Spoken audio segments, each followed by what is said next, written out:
ये बात तुम्हें भी पता है कि क्वालिटी कंटेंट जब तक तुम नहीं दोगे तुम्हारा चैनल ग्रो नहीं होगा। लेकिन अगर तुम ये सोचते हो क्वालिटी कंटेंट में हर बार कुछ नया बताया जाता है तो तुम बिल्कुल गलत हो। तो एक्चुअल में क्वालिटी कंटेंट कैसा होता है और तुम इसे कैसे बना सकते हो, ये सब तुम्हें इस वीडियो में पता चलेगा। So let's start this video.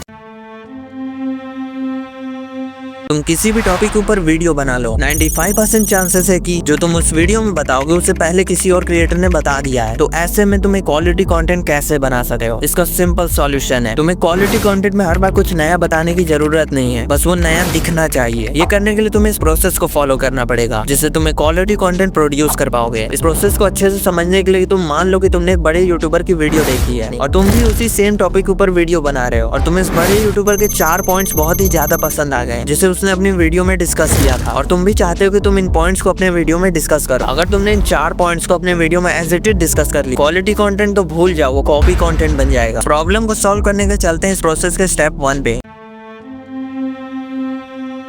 Let's suppose 4 point में से एक पॉइंट है थंबनेल। अब तुम्हें इसके ऊपर रिसर्च करनी है तो तुम्हें WWHE का कॉन्सेप्ट यूज करना है। लेकिन अगर तुम कोई डॉक्यूमेंट्री वीडियो बना रहे हो जिसमें बहुत ही ज्यादा डिटेल रिसर्च चाहिए तो तुम्हें 7WH का कॉन्सेप्ट यूज करना है। लेकिन अगर तुम नॉर्मल रिसर्च कर रहे हो तो WWHE से काम चल जाए, जहाँ पे फर्स्ट W का मतलब है व्हाट, तो तुम्हें इसमें एक्सप्लेन करना है कि थंबनेल होता क्या है। सेकंड W का मतलब है व्हाई, इसमें तुम्हें ये डिस्कस करना है कि थंबनेल क्या इम्पैक्ट करता है, इससे तुम्हें प्रॉफिट होता है या फिर लॉस। H होता है हाउ, इसे तुम कैसे बना सकते हो। एंड E होता है एग्जाम्पल, इसमें तुम्हें एक थंबनेल क्रिएट करके दिखाना होगा। एग्जाम्पल कुछ टॉपिक्स के लिए ऑप्शनल होता है तो तुम्हें वहाँ पे एग्जाम्पल यूज करने की जरूरत नहीं है। लेकिन इस बात का ख्याल रखना जब तुम एग्जाम्पल दे रहे हो तो उस बड़े यूट्यूबर से तुम्हारा एग्जाम्पल मैच नहीं करना चाहिए। और अपने रिसर्च को जल्दी खत्म करने के लिए तुम DeepSeek या ChatGPT जैसे AI टूल्स का यूज कर सकते हो, या फिर रिसर्च के लिए सबसे फेमस AI टूल Perplexity को यूज कर सकते हो, जो कि तुम्हारे रिसर्च में बहुत ही ज्यादा हेल्प करेंगे। और जब तुम रिसर्च कर रहे हो तुम्हें इन 4 पॉइंट को छोड़ के और भी पॉइंट्स को खोजना है और उन पे WWHE का कॉन्सेप्ट लगा के उनके ऊपर रिसर्च करनी है। अब रिसर्च का काम यहाँ पे पूरा हो चुका है, so let's move to the next step.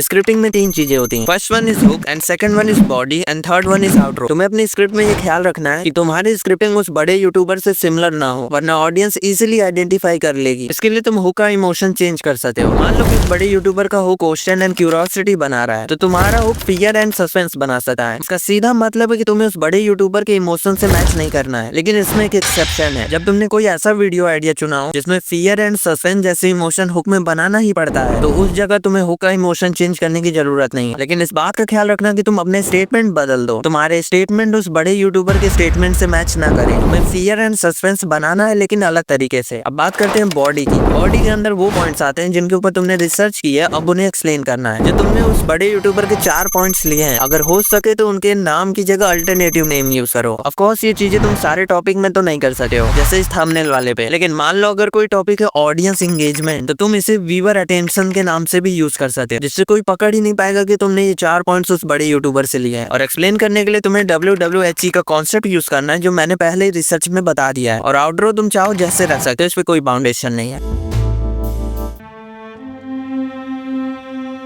Quality content देने के लिए वॉइस ओवर सबसे ज्यादा इंपॉर्टेंट है। तुम्हारा voice over clear and crisp होना चाहिए। अगर मुझे इस टॉपिक के ऊपर कमेंट्स आएंगे तो मैं इस टॉपिक के ऊपर वीडियो बना दूंगा, क्योंकि अगर मैंने इसे यहाँ पे एक्सप्लेन किया तो ये वीडियो बहुत ही ज्यादा लंबी हो जाएगी। और बात रही एडिटिंग की, तो तुम्हें प्रोफेशनल लेवल की एडिटिंग करनी है, लेकिन तुम लोग बहुत ही ज्यादा कंफ्यूज हो जाते हो प्रोफेशनल लेवल की एडिटिंग और एक हाई डेंसिटी एडिटिंग में। प्रोफेशनल एडिटिंग बहुत ही ज्यादा ईजी होती है जिसे मैंने इस वीडियो में कवर किया, जो कि तुम ये वीडियो खत्म होने के बाद देख सकते हो।